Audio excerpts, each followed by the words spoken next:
Hi everyone, this video is called Got to Have Faith.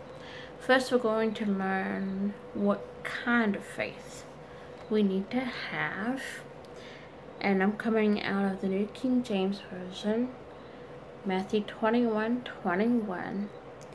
So Jesus answered and said to them, "Assuredly, I say to you, if you have faith and do not doubt, you will not only do what was done to this fig tree, but also if you say to this mountain, be removed and be cast in the sea, it will be done." Do not doubt. That's the kind of faith we need to have. No doubting faith. I back that up with another scripture. James 1:6. But let him ask in faith with no doubting. There it is again.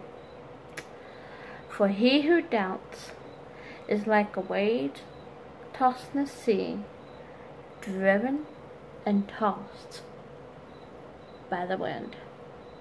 So have you gotten it? We need to have a strong, unwavering, steadfast faith with no doubting. So when you have faith that God's going to do something, don't doubt when you ask for it, when you believe in for it. Now I'm going to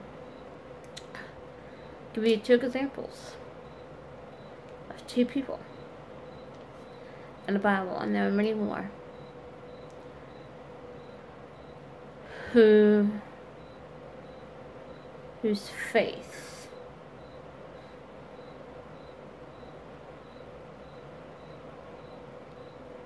made them well and took down the giant in front of them. So let's go to Luke 8, verses 43 to 48. And in this, we're talking about the woman with the blood issue.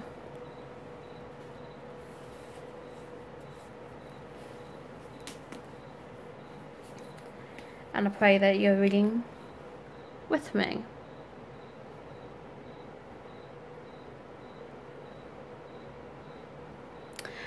But as he went, the multitude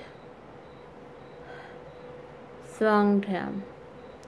Now a woman having a flow of blood for 12 years, who spent all her livelihood in physicians, and could not be healed by any, came from behind and touched the border of his garment, and immediately her flow of blood stopped. And Jesus said, "Who touched me?" When all denied it, Peter and those who were with him said, "Master, the multitude throng and press you, and you say, 'Who touched me?'" But Jesus says, "Somebody touched me, for I perceive power going out from me." Now, when the woman saw that she was not hidden, she came trembling and falling down before him. She declared to him in the presence of all the people the reason she had touched him and how she was healed immediately. And he said to her, "Daughter, be of good cheer, your faith has made you well. Go in peace." What healed her? Come on. Faith. Faith. Her faith healed her. I'm going to give you another example. But we're not going to read it because there's a whole chapter and you need to go read it for yourself. It's 1 Samuel 17. And the story of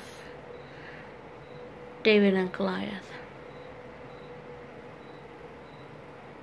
I know probably many of you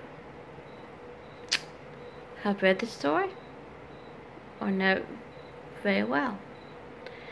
Some of you may not know it and need to know it. Now, David took down Goliath using a stone. Okay? Some of us might think it may have been the size of the stone that took Goliath down, but it wasn't. It's David's faith in God, knowing that he could take Goliath down with that stone. He's like, God, if I just throw this stone, I can take Goliath down. I know you can take Goliath down. It's the kind of faith he had, not in a stone, but in God. Knowing that he could take Goliath down. So, I ask you, what mountain you need to be casting and see? What Goliath are you facing that needs to be knocked down? Could it be finances? Could it be healing? Healing is not just in the physical, it's mentally and spiritual healing as well. Finances, it doesn't always mean just money, it's provision. So what kind of provision do you need? What are you lacking and believing God for? When you believe in God for something, you need to have that steady, unwavering, no doubting faith. While we're here on this earth, we're told we'll go through trials and tribulations. Our faith is what's going to see us through this trials and tribulation. But on the flip side, those trials and tribulations is what's going to help us build our faith. So be of good cheer. Have that steady, unwavering, and no doubting faith that God will come through for you. You've got to have faith. God bless.